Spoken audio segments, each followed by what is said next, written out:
Yeah, not exactly the best thermometer I've ever drawn, but what the heck? So we'll put that back there. Welcome to the superpilotish channel. My name's Graham Wilson, and today I'm going to be talking about flying in this summer hot weather in my basement. So, hey Dan, hey Shecky, welcome to the show. And yeah, it's always a struggle for me to come up with different topics and stuff. You can even say like last Friday when I went down to the river, I was like, I don't know what to say. We'll cut it short and start the weekend. Good weekend. Hope you had a good weekend too. So today it was basically, it's kind of hot out, so it's a little cooler today actually, but it has been unseasonably hot around Windsor, Ontario, where I am. And so it's like, I think I've done a show about cold weather flying, and then I think I'll do one about hot weather flying. Oh, hey, April. Hey, Rich. And like, and then I was trying to think, how would this be interesting to somebody that's maybe not a pilot? I mean, you can get really jargony if you get into this pilot stuff. Just like if somebody's really into computers, they can go computer on you, and you're like, I don't know what you're talking about, man. But I'll try to keep this kind of, I'll try to keep it sort of interesting for even the non-pilots out there, because even if you're not a pilot, you're a passenger at some point usually, and now hopefully I can calm your nerves a little bit here. So, okay. So I'm thinking about if I'm a pilot and I'm going to go flying in my little airplane. Okay, now what are the things I have to worry about when it's really hot out? We'll say, I don't know, what would it be? 90 degrees Fahrenheit, 30 degrees, 35 degrees Celsius. When we go outside and you're like, oh man, it's hot. Okay, that temperature.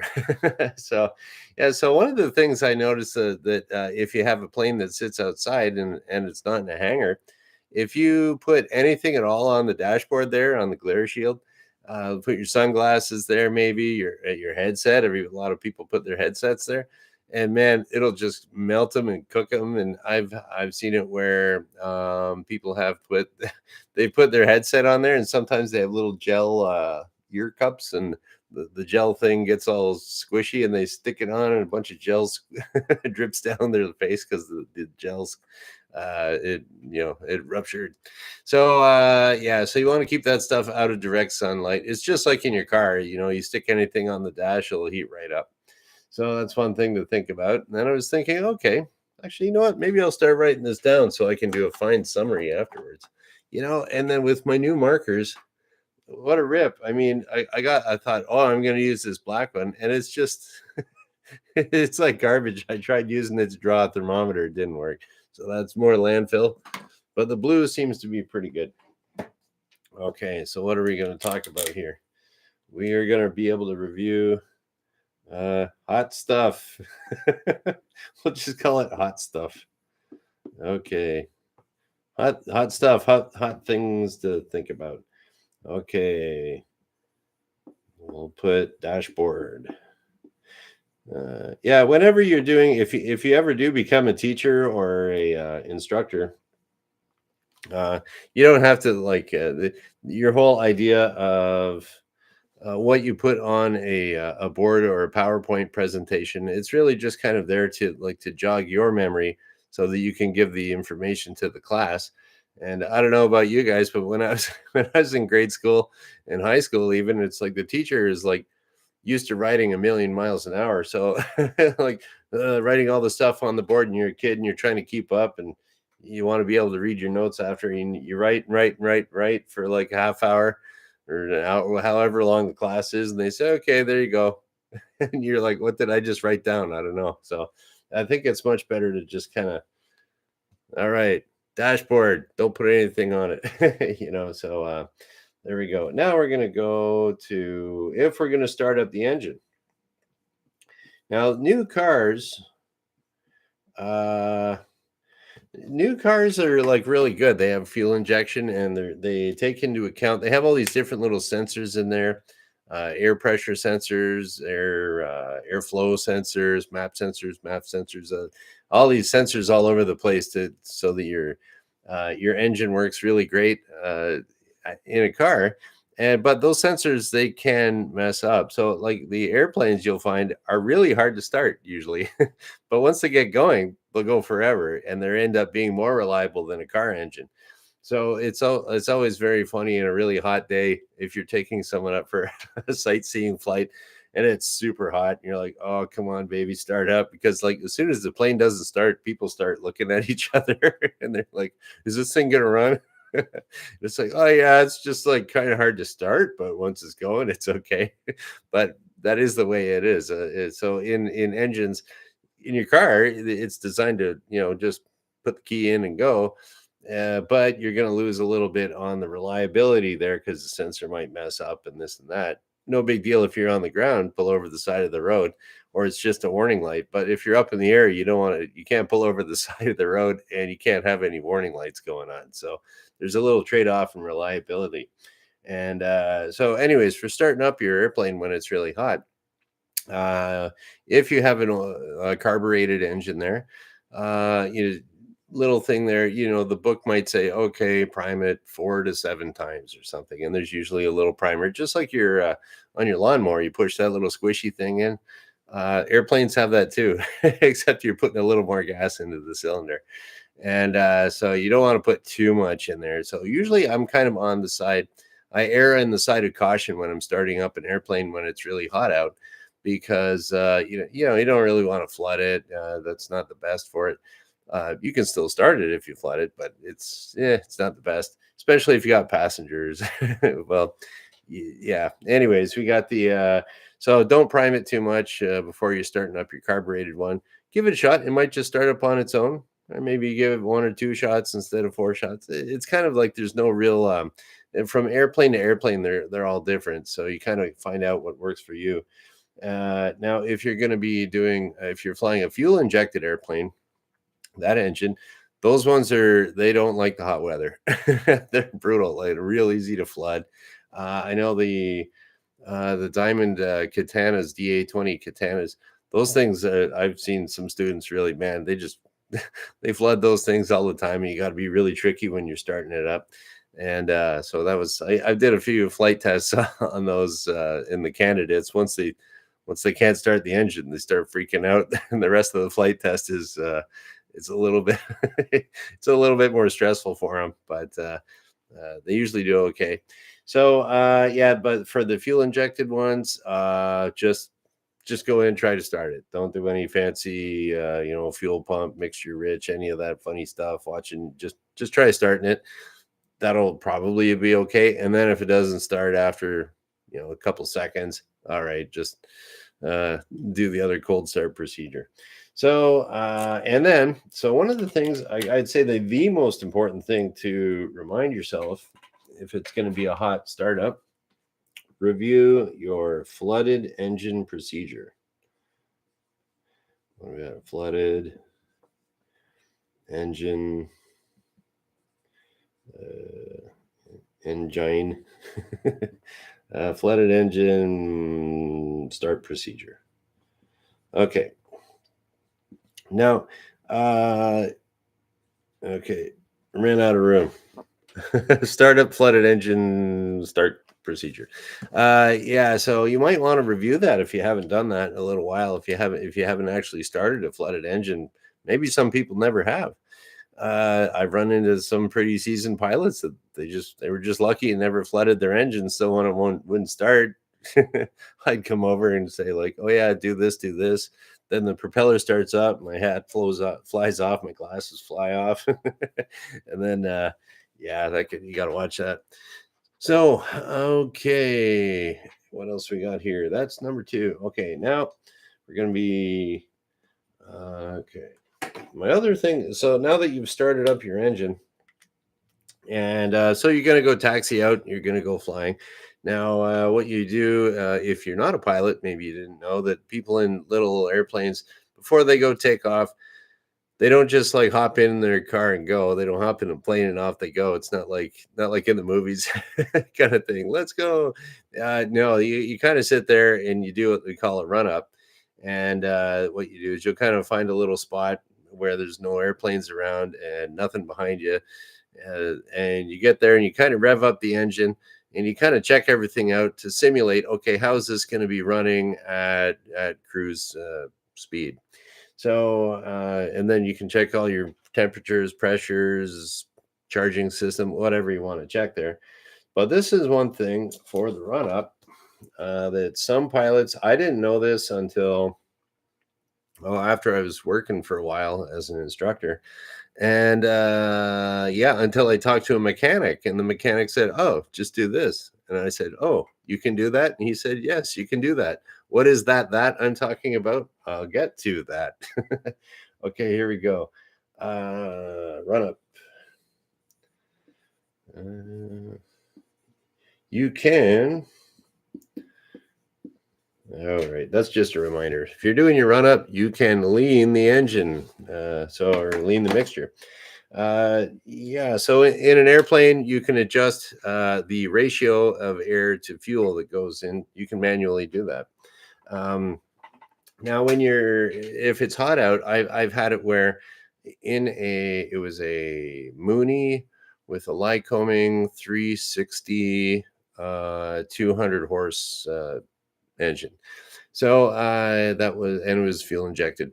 So it was kind of a newer plane for the guy. We were going to go take it up, and so we went to do the run up, and there was a big, you check.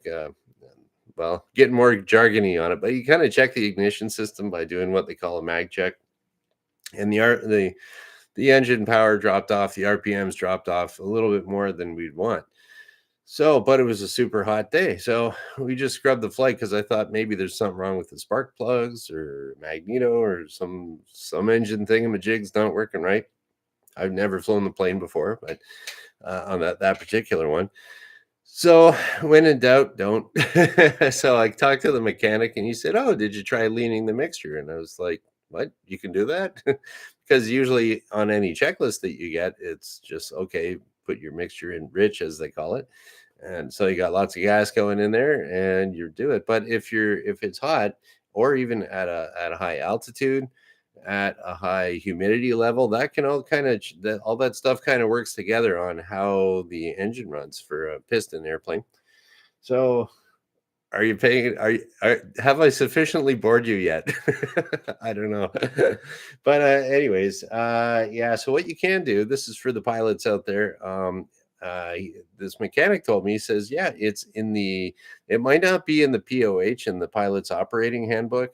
There's a technique it might say you might want to lean the mixture for a high altitude takeoff. Say if you're in Denver, the Mile High City, where the air is thin, you might want to lean it out, but they don't really talk about the temperature too much. So what the Lycoming 360 engine manual says from the manufacturer, it says that at hot density altitudes, if it's a high temperature, high humidity, that'll really affect the mixture of fuel and air that's going in there. So you are allowed to lean it. Okay, cool. Do that, and after that, we started doing on all of our planes that have Lycoming 360 engines, totally up to up to spec, up to the manufacturer's recommendations. Works great. And so there we go. You might have to, if you're doing a mag check, pilots, try leaning it out if you're getting a little bit too much. Say like about 150 RPM drop, something like that. It's right on the edge, or maybe 200, and it's on both of them. So try that out, and you are allowed to do it. And the procedure for doing that is in the airplane's engine manual. Okay. Oh, hey, Jim. Welcome to the show. All right. What else we got here? We're getting there. Now, this is what everybody... what do we got? Take off. Okay. So now that we've done our run up, everything's looking good. Now we're going to take off. And what are we going to do here? Now, okay, we'll get to that. Yeah, so what you can anticipate, and if you are a pilot out there, you learned this in ground school at some point, but some people haven't taken ground school in quite a long time. And here's a little refresher for you. And here's something for you passengers out there that are flying to Cancun, or maybe you're taking off in some hot tropical destination. You went for a vacation down there. You might notice that when it's hot out and humid, and say you're in Mexico City or something, maybe really high altitude, that your takeoff distance will be longer. And now, don't worry about that if you're a passenger. The pilots can calculate. All those calculations are made by engineers before they even sell the airplane. Like during the testing process of getting the plane certified, they have a test pilot go out and they measure, okay, this temperature, this, what is it, this temperature, this pressure, da, da, da, da, all these little things, and they put it into charts that you can figure out because of the engineers have printed them, checked them out, and had test pilots test them out. So you can say, okay, it's this hot. This is the elevation I'm at. This is the pressure, the atmospheric pressure today. Bing, bing, bing, and then you'll say, it doesn't say bing, bing, bing in the book, but anyways, you check it all out, and then you'll give you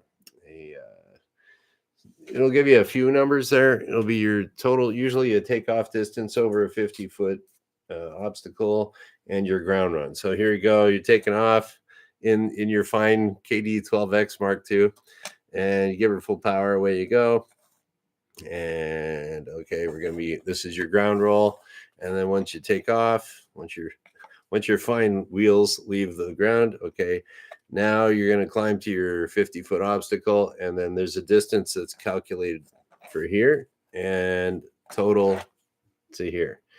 And then so that's and pilots will know that. They'll also know if it's a big jet, they'll calculate a rejection point where they say, okay, if we have this much runway left, okay, we can shut her down and stop. And then that's all in the book too. You can shut her down and stop. And then otherwise, if you have an engine failure, those big jets, they can just go and take off on one engine, basically. Most of the new ones now. So so what you can do to calm your nerves as a pilot before you're taking off is on your, give it a shot. And you can even kind of make it like if you can kind of make a little game out of it and say, like, okay, the book says according to this, I'm going to take off in this distance. So you can calculate it and just kind of have your passenger or you or whatever just kind of say, okay, the ground roll should be 1,000 feet today or 1,500 feet. And like, okay, that's 1, 2, 3, 4, 5 runway lights up there. Okay, we'll see if we're off by 5 runway lights. That's 1,000 feet. Runway lights are 200 feet each, usually. So, so you can try it out. And I've done that I don't know how many times teaching people how to fly, and it's remarkably accurate. Who would have thought those engineers could be accurate and test pilots and stuff? Accuracy in aviation, no way. So so don't worry about that if you're taking off in Cancun and you seem to be going, whoa, we're not off the ground yet. We're not off the ground yet. It's like, yeah, it takes a little longer to get off the ground when it's hot out, and that's no big deal. Pilots have all calculated all that stuff, and they wouldn't go if they didn't have enough runway.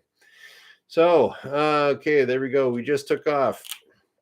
Now we are going to be cruising along at our cruise altitude. We'll see, cruise. The only thing I can really say that would be different is because airplanes don't have, most little airplanes anyways, don't have air conditioning. So you can, if it's pretty hot out, as you get up higher, it's cooler. But if you're cruising along, don't forget to hydrate the pilot. So, bring a bottle of water with you is always best. Some people, they'll bring energy drinks and stuff like that. But, I'm not a big fan of that. Where I went to school to learn how to fly, they had the rule that you could only bring just water in the plane. The thinking there is that if you spill some, then it gets into the control cables underneath the belly or something like that, and the mechanics got to clean it up. You get wasps coming in there in the fall, and attracted to the sweetness, and bees. You don't want bugs in the cockpit. So I would recommend just bring a bottle of water, and another thing there too, depending on how long you're flying up in the air. Be strategic about that, and don't drink all your water right after you take off, because if you got to stay in the plane for another couple or 3 hours, the how can we put that? Yeah, you're gonna have to hit the washroom at some point, and you'd probably want to hydrate a little bit closer to the time that you're going to be landing where there's a washroom. Or restroom for the Americans, they call it that. Yeah, okay. And then what else we got here? Okay, we're cruising along, and then we are going to land. I should just keep that off. I don't know, whatever. Okay, we're gonna land, and once again, calculate that. Calculate. Same thing. All right, and yeah, it's going to take you longer to now. Ideally, you do that before you even got off the ground, because if you're going to some airport maybe that you're not familiar with, is it long enough? Some of these, or it's like it might be according to the book. Yeah, okay, it's long enough, but it's always good to put in a little fudge factor there. 1.5, should take me 2,000 feet to land over a 50-foot obstacle. Well, maybe I'll give myself, instead of 2,000 feet, maybe 3,000 or 2,500 feet, extra little bit of wiggle room there, and never be afraid to overshoot, go around, give her full power, and take off again, try it again. Okay, and then another thing here, what did I write down? If you're taxiing, what did I write on that? Oh, yeah, here we go. And the other thing when you're taxiing, to shut her down. Shut her down. All right. I don't know. Heat. Watch your. Don't let the kind of keep an eye on it. Now you've just been running the engine for a while up in the air. It's all warmed up to super hot temperatures, and then you're taxiing along. Did you remember to open up? Some planes, they have what they call cowl flaps, and a lot of time I've seen it where if you forget to open the cowl flap, you'll have it closed in cruise. If you're cruising along, and then yeah, so you get back on the ground, and once you're taxiing, you want to open up your cowl flap to kind of cool the engine off, and that can heat up quite a bit without that air circulation going through the engine. So whatever procedure is for your airplane, do that procedure for taxiing. All right, there we go. I think we covered. I'm gonna yeah, okay. What I'll do is I'll do a little bit of a review here, and then I'll check out the questions and see if you guys caught anything that I forgot. So, oh, another thing to check out too, if you are a Canadian and you have I was just kind of glancing at this, the old private pilot flight training manual. This is the book that you were supposed to read when you were getting your license, but you didn't read it. Or you read the first part and then you said, I just want to go flying. And then on page, what do we got there? 95, it'll kind of show you the effects of different temperatures and pressures for your airplane. Yeah, here we go. This one down here, he never got off the air because it was a hot, humid day at 5,000 feet elevation. Ooh, that was cold. So, anyways, that's something that's just like I don't know, crack it open, check it out. It never hurts to go through, or if you got a lot of people learned how to fly with from the ground up.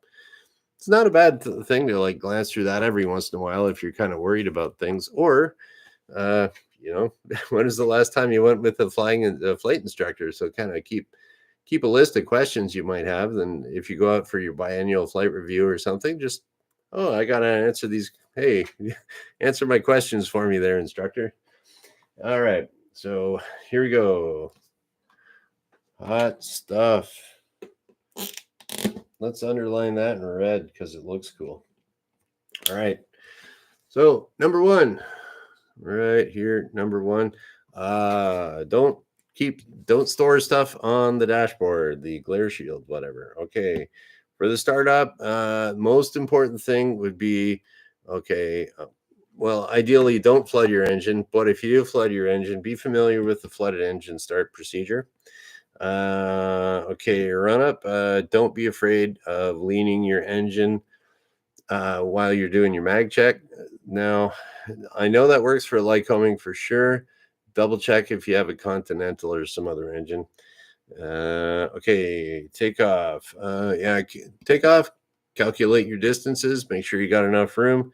Up in cruise, I recommend bottled water only. Landing distance down here. Calculate that too. Make sure you got enough room, and keep an eye on that gauge if you're taxiing. Air traffic control might tell you just to hold somewhere, and if you see that gauge going up into the red, it's okay to say to the air traffic control, it's like, we're gonna have to shut down here. Can we just pull over to the side, let it cool off for a bit, and start it up again after a few minutes? You could do that too. Or you could, if it's starting to get there, you could request a priority taxi because of your engine overheating. They'll probably give you priority if you're going to be having any type of mechanical malfunction. Oh, hey, Pyramid 7. Yo, what's up? Okay, so there you go. I think that's about everything. And we'll go check out some questions here if we got any. And if you guys are still awake, oh well. And then what do we got here? Wrench is asking, have you ever flown an air-conditioned plane? Myself, no. But I have been around them. I know some people that own them. There was this other flight school that I never actually flew in the plane, but it was kind of neat. They got it was a DA-40 Diamond. It was a training aircraft, and it was part of the Jamaican Air Defense. So it was kind of cool. When they first got it, they had like the Jamaican Air Force roundels underneath the wing. so, so they're flying like Jamaican Air Force One kind of thing. But it had an air conditioner, and when they bought the plane, it was broken. So the most thing I'd say for if you're flying a plane with an air conditioner, it's a little bit more complex system than a heater.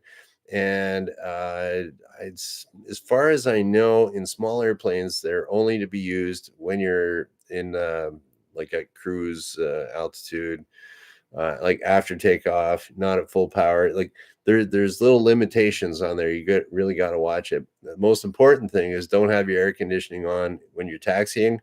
That'll mess it right up. So that's what they kind of suspect happened to this Jamaican Air Force plane because it's hot down there, man. So yeah, check the POH. Okay, what else we got here? And Wrench is saying, suck the flame back in is always scary. Yeah, if anyone saw Wrench talking about that, if you have a startup and you have a flooded engine, there's a higher chance of having an engine fire because the way that, how can I do that? Explain that. Where's my other whiteboard? Cardboard? You do cardboard? Paper. You could do that too. Anyways, I'll use my hands. Yeah. So usually, what happens for an airplane is that the engine's kind of up here, the carburetor's down here underneath, and it's what they call an updraft carburetor. So if there's too much gas in your engine here, it drips down into the carburetor and then drips down more into possibly a paper air filter. If fire, so the air filter can get caught on fire, and you want to suck it back up through into the engine and burn it up. That's the theory. I've never had that. So yeah, that's another thing that they say once if it starts and there's a fire there, you should just kind of keep the engine running in an attempt to suck the flames into the engine rather than just letting it sit there and then it goes up into the oily, greasy cowling and starts melting wires and stuff. So yeah, I don't know. I think that's what they have insurance for. So I just run away. But anyways, but yeah, that's another danger of flooding your engine is that you could have an engine fire. Okay, what else we got here? Okay.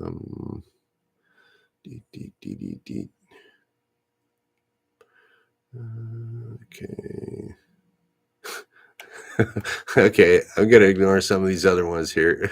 Okay. Oh yeah, Dan says maybe recharge that black marker with some alcohol. I was because yeah, I know that if you use like rubbing alcohol, that will take off. Rubbing alcohol will take off your regular standard, black marker kind of thing that I use on my cardboard usually. Do I have that around here? Yep. All right. Well, actually, I got that old one. What else we got? I got my little pen jar over here. Yeah, so I got my little Sharpie Pro. Rubbing alcohol, I know takes that off. If someone vandalizes your car, it happened to me once, but the alcohol took it right off. And then so I'm gonna give that a try there, Dan, and I'll double back that up with check out a YouTube video or two on it. I'm sure there's probably some way of doing that. So good tip there, Dan. Thanks. I'll let you guys know how that goes next show. And okay, so that's about it. Thank you guys for watching. I guess we'll just kind of shut her down here. And today is Monday, so I'll be back on Wednesday because I do this Monday, Wednesday, Friday at noon Eastern. And thank you for watching. Okay, bye.